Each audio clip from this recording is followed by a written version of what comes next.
All right, good morning, everybody. Thanks for coming out. My name's Jim Wheatley.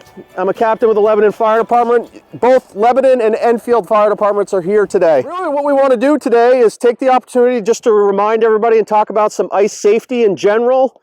We'll talk about some self-rescue procedures should you fall through the ice, some tools that you can acquire and carry. And then we're going to show you some demonstrations of self-rescue and also what kinds of procedures that we would utilize to come and effect a rescue on a person if they couldn't self-rescue themselves. So in general, right, we want to make sure that the ice is safe before we go on it. A lot of that is the time of year. In the springtime, it becomes a lot weaker. In the early or late fall, it's also weak as well. Fresh ice is usually thicker and more safe than older ice. We don't know what the integrity of that ice, what's happened to it, if there's been holes in it, if there's been vehicles that have driven over it. If you could see water moving underneath the ice or high wind conditions can also affect the integrity of the ice as well, okay? So just keep all those things in mind. If the ice isn't thick enough, we shouldn't drive vehicles on it. We don't recommend people being on it unless it's at least 4 inches thick, okay? My 20-ish years that I've been doing this, it's animals that we get called to help rescue. You're out walking your dog and they venture off in the river or in the middle of the lake in a weak spot and they fall through. But oftentimes, all of us that are animal owners and lovers, what do we do when our animal goes in? We go after them, right? So it becomes a bigger issue. How would you go about getting your dog out of the water? Call for help. Don't go do it yourself. We actually have a specific tool that we use, okay? It's a long pole. It's got a rope on it that we can actually get around the dog's neck or head and help, or their upper body if we can, and pull them up out.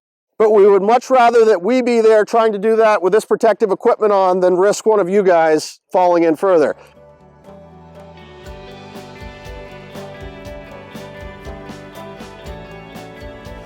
If you're on an ice or on anywhere where there's water and you break through the ice, your first reaction is you're going to get nervous, right? You're going to get scared. You're going to start to hyperventilate, and that first breath that you take is when you go in, right? So we always say, try and stay calm and relax. Much easier said than done when you fall through the ice, right? But remember, when you first fall through, if it's deep enough, you may actually go over your head, okay? And that first breath, if you do that with that cold water, can be lethal to you. So if you know that you're going under, try and hold your breath for that first one until you pop up. The next thing that you want to do is go back to the path that you came from. Obviously, if you were on the ice that was solid before you fell through, you want to go back to that ice. So if I'm walking in this direction and I fall through here, I want to get back to this spot right here. And the first thing I want to do is get my arms, my forearms, my elbows, everything I can nice and flat on the surface like Firefighter Eastman is doing there. The most important tool that all of you can have is a set of $5, $10 ice picks. I saw some people walking around with them. All of our suits have them. So what you want to do once you get back to that surface, try and gather your composure. Use your hands to try and pull yourself out and kick your feet to bring yourself parallel. And that will help you pull yourself out. So she's going to attempt to self-rescue now. Okay, once she gets out, we roll. Okay, we want to roll across. Why do we want to roll across? Anybody know?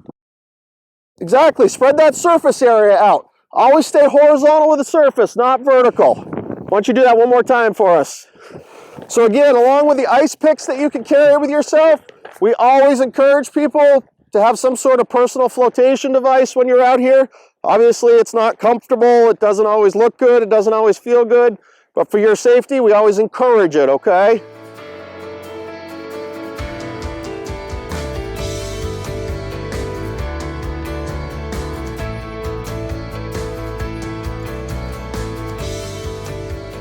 So the next thing that we're going to talk about is if you were out here and you fall through the ice and you happen to have a throw bag with you, or your partner does, friend you're with, whatever, we don't want you to go in and get close to the hole. We want you to stay as far away as we can and deploy what we call a throw bag, just a rope for them that you can pull out. He's going to throw that bag to him. He's going to say, grab the rope. Grab the rope. Okay, he's going to hold on to that rope. He's still going to kick. The victim's still going to kick his feet. Okay, now he's going to stay flat, and he's going to roll out of there, okay? So when you do fall in the water, your body temperature in water this temperature decreases about 25% faster than it does in being in the air temperature. So you can become very, very hypothermic very quick. And what we know about hypothermia is it affects the motor function of your body, right? But it also affects the cognitive ability of your brain to make good decisions when you get cold. Sometimes we start doing things that we normally wouldn't do. Okay, go ahead.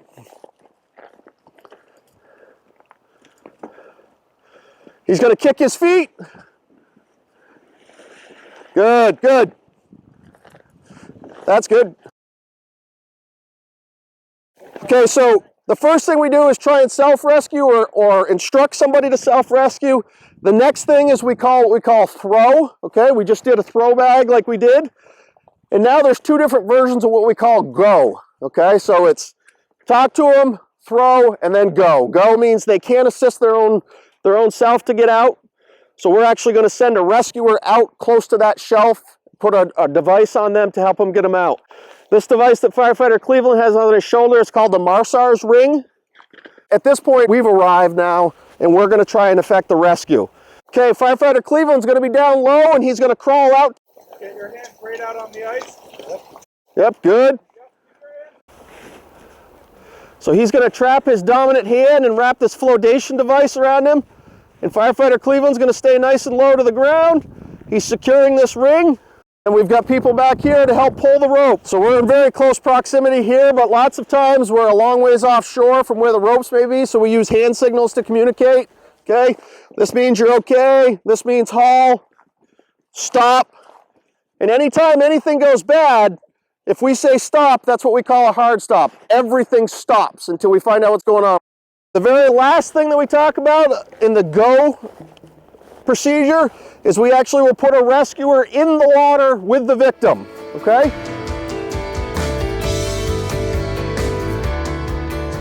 And that becomes dangerous to us because typically, if you think about it, if you've been stuck in the water for a long time and you see somebody in this flotation device coming, what are you going to do? You're going to lunge for them, right? And you become very frantic. And if we talk about when our cognitive level is decreased and we aren't thinking right, we're nervous, we're anxious, we're very frantic. They grab onto us, and that can injure or endanger us from floating us underneath the shelf. So Eastman is going to approach from a 45-degree angle from the back and come from behind the victim, okay? That's really, we're trying to sneak up on our victim, so to speak, okay? And that's so that we can honestly bear hug them and get control of them. But what she will be trying to do when she's in there, she'll wrap her arms around him, but she's also taking her legs and wrapping his legs up so she has complete control of the victim so that they can't flail around and cause any issues, okay? So she's in behind him. She wraps her arms in a bear hug right around him. She's got him. They've got a rope hooked to him, okay? She would have hooked that rope on. Okay, they're going to slide the backboard in. And as you'll see, once they get the victim on the backboard here, they'll pull it across, and she's actually going to lay on the top of the victim as they come out to make sure they stay secured to that board. So we've talked about the 4 different techniques, right? There's self-rescue. Gather your composure as good as you can. Try and get your arms to that shelf where you know it's solid. If you have those picks, if you don't have picks, still use your hands to try and grab into that surface in front of you. But the biggest thing that's really going to make the most difference is kick your feet like you're swimming, get yourself parallel with the surface, and move yourself out. And then once you get out, stay low, stay parallel with the surface. Crawl, roll is the best thing if you can. The next thing is a throw bag, which all of you, if you carry a throw bag with you when you're out here on the ice, just throw that rope to them, say, grab the rope, grab the rope. And if they can grab it, hold on to that rope, you're going to be able to pull them out. Kick your feet, kick your feet, kick your feet, right? Tell them to get parallel with that surface.